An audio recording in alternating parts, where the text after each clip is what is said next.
खालिद को दरियाफ्त करूँ। अल्लाह ने कहा मुशक्कत है। हजरत में गई उस खातून के पास कहा ये बताओ दुनिया में तुमने इसका कौन हिस्सा देखा है? जन्नती चिड़िया तेरे सर को बैठकर मुझे राहत पहुंचा रही है, मुझे हवा चल रही है। वो कहती है मेरे दामन में ज़्यादा नेकियां नहीं है, ज़्यादा पहचान नहीं है, ज़्यादा अच्छे अमल नहीं है, लेकिन अलबत्ता जब से मेरी शादी हुई मेरा शौहर मेरी जिंदगी में आया तो मैंने शौहर की हक तलफी नहीं की है, मैंने शौहर के हुकूक की अदायगी में कोई कमी नहीं की है। मेरा शौहर मुझसे राजी रहा करता था, मैं उसकी जिंदगी में दुनिया छोड़ रही हूँ। मेरा शौहर मेरी जिंदगी से इतना खुश था, मेरी खिदमत से इतना खुश था कि मेरे लिए रब की बारगाह में दुआएं मांग रहा है। मौला मेरी बीवी बहुत नेकबख्त है, खिदमतगार है, फरमाबरदार है, इसका सिला इसे जन्नत देना, जन्नत वाला मकाम अता करना। ये शौहर की दुआओं का समय है, ये उसकी खिदमत का नतीजा है कि अल्लाह ने जन्नत में आला मकाम दिया है। कभी जन्नती चिड़िया मेरे सर पे बैठ के हवा पहुंचाएगी। दूसरी खातून की उस पार है, उसके पास गई तो सवाल बदल गया, ये दुनिया में कौन ऐसा गुनाह किया है?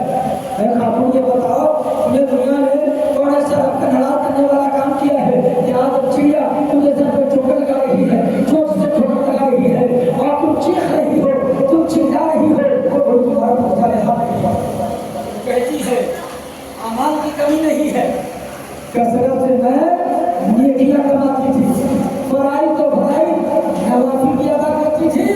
लेकिन एक मुहिमा सुनो, मैंने शौहर को तकलीफ दिया है, जबान से अच्छे पहुंचाई है, हाथ से तकलीफ दिया है, मेरी जबान की अच्छी तरह चलती थी। मेरा शौहर इस कदर मुझसे नाराज था जब मेरी दुनिया से नुसरत हो रही थी, मैं दुनिया से जाने वाली थी, मेरा शौहर ने मुझको माफ नहीं किया, इस कदर नाराज था। लोगों ने कहा माफ कर दो तो जन्नती हो जाएगी, नहीं माफ करोगे जहन्नम का ईंधन बनेगी। मेरे शौहर ने मुझको माफ नहीं किया। आज उसकी नाराजगी का सबब यह है कि जब से मैं कब्र की मंजिल में आई हूँ अदा कब्र में फला हूँ। अगर तुम दुनिया में वापस जाओगी तो फला गाँव में मेरा वो शौहर रहता है, जाके कहना मुझे गम सुनाना कि मेरे हालात के साथ कुछ करना, मैं अदालत में मुंतज़र हूँ, वो माफ कर देगा, खुदा भी माफ करेगा। इससे सब दिन मुकम्मल हुआ, नफ्ते की के हाजिर हुआ, किसी की बुराई की तो इसका माँ बिल्कुल सही सलामत। यह है मेरे बगैर माँ बाप के हजरत आदम को पैदा किया और हजरत आदम की माए पुत्री से माँ हव्वा को बनाया। ये उसकी कुदरत है। 7 दिन के बाद वो काफिला में आई तो घर नहीं गई, फल रखे उस महल्ले में गई जिस महल्ले की वो खातून थी, अज़ाब कब्र में मुब्तला थी, सजा पा रही थी। गई वहाँ करने के बाद घर का मुद्दा किया, मालूम नहीं करे, मालूम वो आदमी है, कहा कि सुनो तेरी बीवी जहन्नम में जल रही है, मैं उसके आज़ाब को लेके आया हूँ, लेके आई हूँ, अगर तुम माफ कर दोगे तो अल्लाह भी उसको माफ कर देगा। वो तुम्हारी हमदर्दी की है, वो पूरा देवता है, तुम इस कदर नाराज हो तो खुदा भी उससे नाराज है। हो गया जहन्नम में जल रही है। अल्लाह अल्लाह उस नौजवान ने माफ कर दिया, गवाह बनाकर एक बूढ़ी माँ गवाह हो जाओ, मैं तुम्हारे सामने अल्लाह के रसूल को आदिल और नाज़िर समझकर मैं दिल से माफ करता हूँ। अल्लाह की माफ ऐसी जुबान से माफी का जुमला निकला, अल्लाह गर्व हो गया, उसने माफ कर दिया, खुदा भी माफ कर दिया। अब वो खातून खाब में उस बूढ़ी माँ की आती है, कहा तेरा आना करम हो, तू आई मेरा काम लग गया, अल्लाह ने मेरे शौहर ने मुझको माफ कर दिया, खुदा ने माफ कर दिया। वो जन्नत के बाबों में कह रही देखा आपने, मेरे आका इरशाद फरमाते हैं दुनिया के खातून से तुम्हारा शौहर तुम्हारे लिए खिदमत का हकदार है, उसकी फरमाबरदारी तुम्हारे लिए निहायत लाज़िम और ज़रूरी, उसकी इत्तिबा तुम्हारी जरूरी। तुम शौहर को राजी कर लो, खुदा तुमसे राजी हो जाएगा। शौहर को नाराज करोगी, खुदा नाराज हो जाएगा। और फरमाया मर्दों के बारे में, मर्द अपनी बीवी का हाकिम है, तो हाकिम की सेवा कर लो, हाकिम की फरमाबरदारी कर लो, खिदमतगारी कर लो। मज़हब इस्लाम में फरमाबरदारी खिदमतगारी है, शौहर परस्ती नहीं है, शौहर की इबादत नहीं है। अगर मज़हब इस्लाम में गैरुल्लाह की इबादत जायज़ होता तो पैगंबर आज़म इरशाद फरमाते हैं, गैरुल्लाह के काबिल को हुक्म देता तो अपने शौहर की इबादत करो, अपने शौहर की पूजा करो, उसकी बंदगी करो, तुम्हारा मुजाहिद होगा। क्योंकि मज़हब इस्लाम में गैरुल्लाह की इबादत को शिर्क से तामीर किया। फरमाबरदारी कर सकती हो, खिदमतगुजारी करके रब्बी की ज़ात कर सकती हो, इसी में तुम्हारी दायरे की सादत है, भलाई है, कामयाबी है।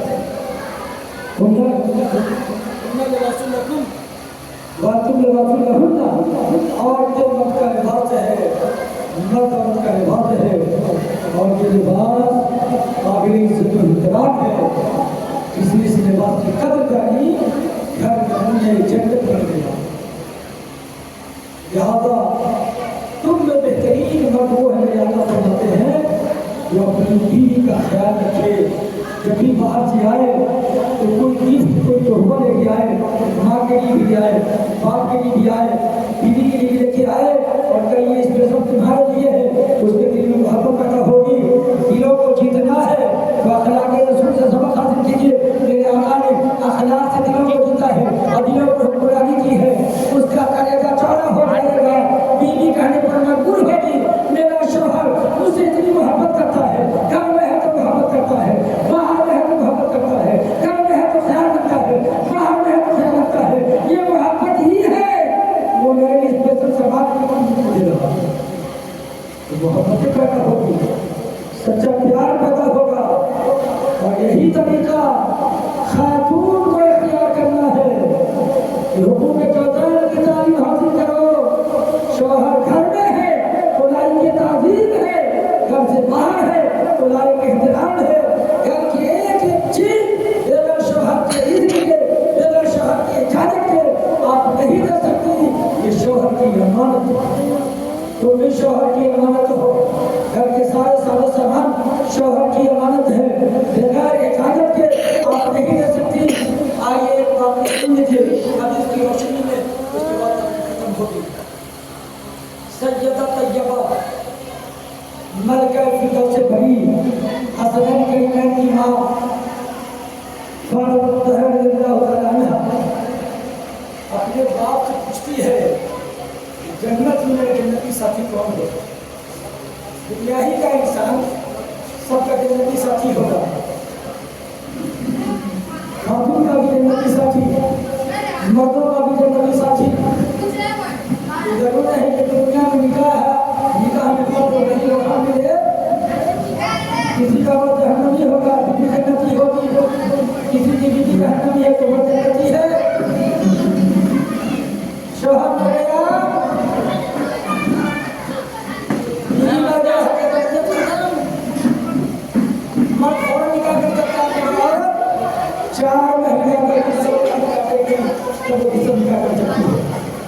तो आइए वो कहती है जन्नती साथी कौन होगा? तो मेरे आका ने फरमाया लकड़हारा की फला लकड़हारा की बीवी कहा, वो लकड़हारा की बीवी मेरे साथ में कहा जाके देखो, जब ये नबी की बेटी से कहता तो जब सामने जन्नत मिलने गई, तवज्जो से सुनिए, मिलने गई तो दरवाजा बंद किया, कहीं कहा और फातिमा बिन्त रसूलुल्लाह कहा किस लिए आई हो? आपसे मिलने आई हो, क्या इजाजत नहीं है? मलका फिरदौस से भरी कौनैन के ताजदार की बेटी, तमाम औरतों की सरदार, कहीं मिलने की इजाजत नहीं है, चलिए क्या नहीं मानी। शौहर के घर में आया, वो कहती है, ऐ मेरे शौहर का घर, नबी की शहजादी उससे मिलने आई थी, क्या इजाजत है मैं उनसे मिलूं? का इजाजत है उसे मिल सकती है। शौहर का मतलब फिर आई, नबी की बीवी फिर आई फातिमा रज़ी अल्लाह तआला अन्हा। दस्तक ने कहा कौन? फातिमा बिन्ते रसूलुल्लाह की बेटी हूँ, अली की बीवी हूँ, मैं मिल्लत के घर से आई हूँ। तो कहती है आप अकेली हैं या साथ में कोई और है? कहा मेरा बेटा है। कहा इजाजत नहीं, तवज्जो सुने, इजाजत नहीं है। वापिस चली गई। फातिमा घबराई नहीं, बुरा नहीं मानी, तो समझ में आ गया ये खातून जो मेरे साथ जंगल में जाएगी शौहर की फरमाबरदारी की वजह से, बगैर शौहर की इजाजत के किसी से मिलने गवाही नहीं, घर के अंदर है, पर्दा नशी है, नबी की शहजादी क्यों ना हो, मिलने के लिए इजाजत नहीं देती। अल्लाह अल्लाह बात समझ में आ गया। शौहर की फरमाबरदारी ने, शौहर की हुक्मरानी ने, शौहर की खिदमतगुजारी ने तेरा मकाम और सुरैया से ऊंचा कर दिया है। आज तू उस वक्त खातून है या जन्नत में मेरे साथ है, फातिमा के साथ वो जन्नत में जाएगी। ये है शौहर की फरमाबरदारी का सिला।